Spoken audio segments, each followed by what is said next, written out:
asalaamaaleykum ma la tata Thérèse fii ci Vitef Cuisine nuyu naa leen ku ci nekk turam ak santam ma di leen jox seen wàccuwaay waa mbokk yi nag xam naa ni namoon ngeen ñu lool waaw tey nag dañoo ñëw fii ànd ak yéen ci waañu Vitef Cuisine indi leen tey daxin mbëpp. Aujourd'hui on vous présente du riz gras mais ça sera très mou et pour faire notre recette on aura besoin de la viande d'agneau. Fii dama fi yor yàppu xar ma yor fi tamit tuuti li nga xamante ne dafa daan traîner ci congélateur bi mu nekk ay tànku nag dama ko ci mélanger.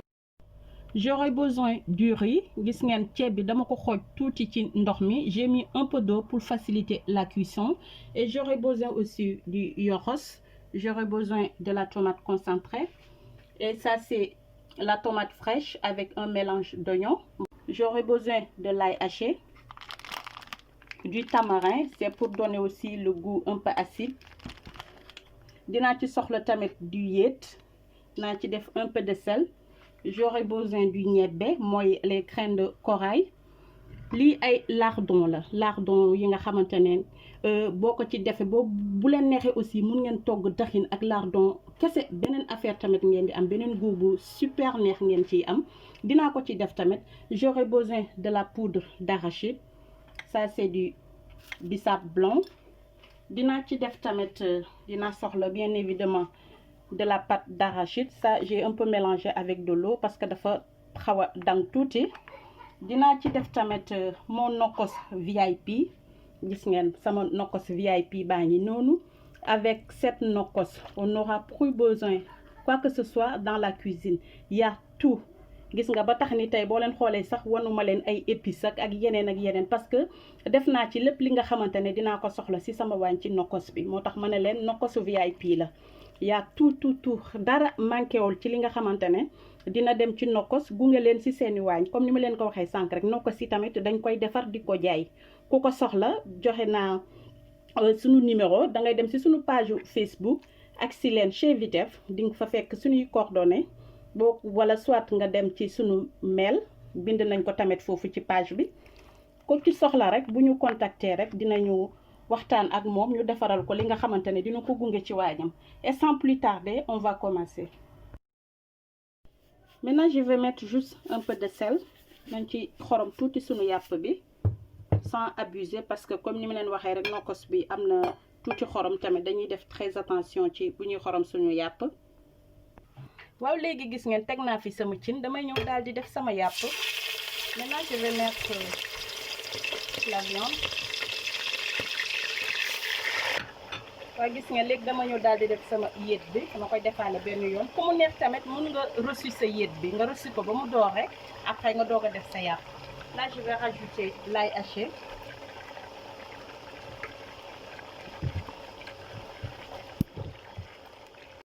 Maintenant je vais laisser cuire pendant une dizaine de minutes le temps que yàpp bi jël couleur am mu doore tuuti, après on revient. waa mbokk yi gis ngeen sunu cin ji doore na sunu yàpp ji, léegi dañuy ñëw ñu def la tomate concentrée. Maintenant on va remuer. léegi damay ñëw ma defaale en même temps la tomate fraîche bi mooy mélange bi,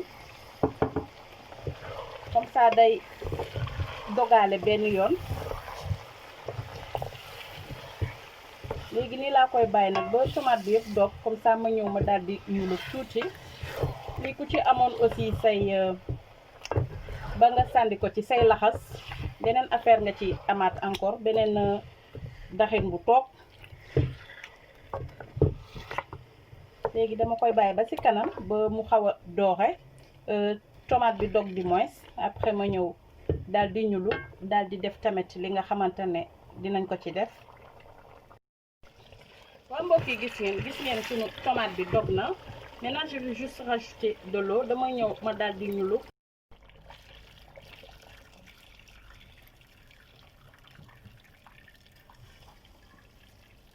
waaw da ngay def sa ñuulu bu yem.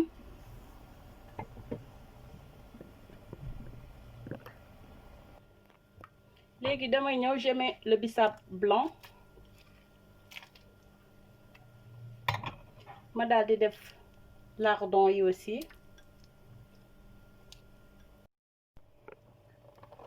ma def le ñebbe, je mets les grains de corail. Là je vais rajouter aussi yoxos bi, mën nga ko ci def aussi. Maintenant je vais rajouter la poudre d'arachide.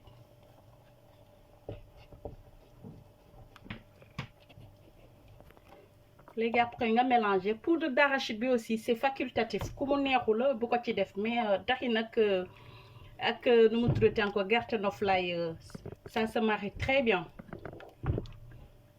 Léegi damay bàyyi lii ba mu bax ba ci kanam, ma naan gerte bi xaw a ñor tuuti, comme ça ma daal di def sama pâte d'arachide bi muy tigadege bi. waa mbokk yi gis seen, maintenant je vais rajouter la pâte d'arachide. Dama ci yokk sama dege bi. Bu la neexee aussi doo ko diluer ak ndox, tu mets directement la pâte d'arachide, mais moi je l'ai dilué avec de l'eau, comme ça ça sera plus facile. Léegi damay ñëw daal di def sama tuuti nokkos. Je vais rajouter du nokkos, comme ça ma bàyyi ko mu wone boppam tamit ci cin bi. Là je vais rajouter un peu de citron mu forox tuuti.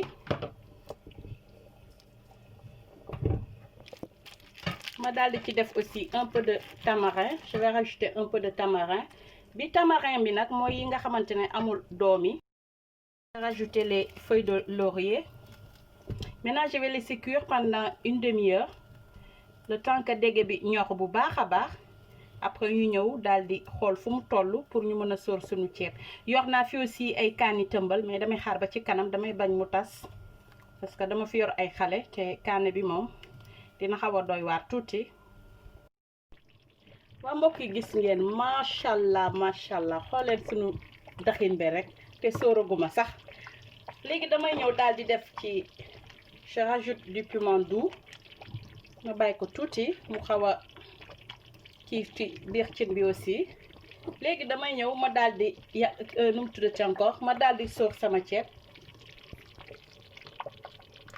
voilà, pour ceeb bi moom, daxin moom boo koy togg bul def ceeb bu bëri.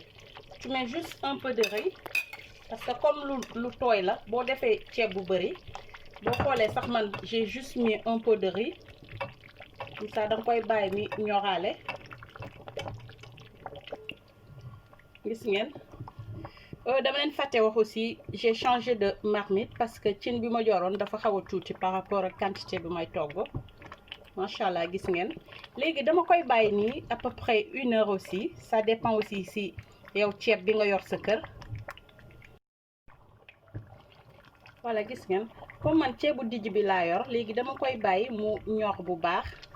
Dama koy bàyyi pendant 1 heure comme ni ma leen ko waxee. ko defee ma def ko à feu doux, ceeb bi ñor, lépp ñor daal. waa mbokk yi gis ngeen, macha allah xooleen sunu daxin bi rek. lii moom jar na 14 milliards sans waytet, maa leen wax loolu de.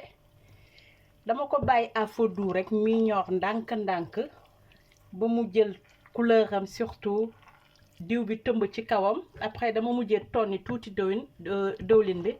xam nga rek gerte moom buy dem bay ñor rek da ngay gis dëwlin bi day tëmb ci kaw. macha allah, comme pare nañu, léegi dañuy ñëw ñu daal di dresser sunu assiette. macha allah. waaw tey nag sama daxin moom dama ci fas yéene yàkkal sama grand frère André Silva. yow laa yàkkal ci daxin bi, yàkkal ci aussi sama chéri mi, sama grand frère aussi Julien Mendy, yàkkal naa la ci daxin bi. di ci yàkkal aussi sama sister Godzi madame Bass, yàkkal naa ko moom ak borom këram. yàkkal ci aussi Victor mon grand frère avec toute sa famille. di ci yàkkal aussi sama jumelle Eliane Manga, yàkkal naa la ci daxin bi. yàkkal ci tey nag sama petite sœur aussi bi nga xamante ne elle fête ses 23 ans, mi Arlène tey bii laa la may si sa anniversaire. macha allah. ma daal di ci teg ay dogg limon, nga moom daxit moom daa war a forox surtout neex nag. teg ci waaw tey tamit maa ngi koy yàkkal sama yaay. waaw sama yaay fële ci Dakar Thiaroye di ko yàkkal sama yaay comme ni ma leen ko waxee Anna Ana Meddi di ko yàkkal aussi tonton mi borom këram di ko yàkkal ma fille Marie Juliana ak Teresa. ma di leen ko yàkkal aussi yéen samay chers abonnés ma di leen wax nag bu leen fàtte toujours di partager di abonné tamit ma di leen wax tamit yàkkal naa ko tamit sama doom mi sama caméraman di ko ne macha allah monsieur mon fils waaw ba tax ni nag gis ngeen daxin bi dama ci boole tuuti ak muy limon bi nga xamante dama ci def tuuti kaani def ci samay saf-safal rek nga xam ne dina la accompagner nga mën ko lekk ak sa daxin ma di leen jox nag dig daje fii ak beneen yoon ak beneen recette fii ci Vitef Cuisine. Merci.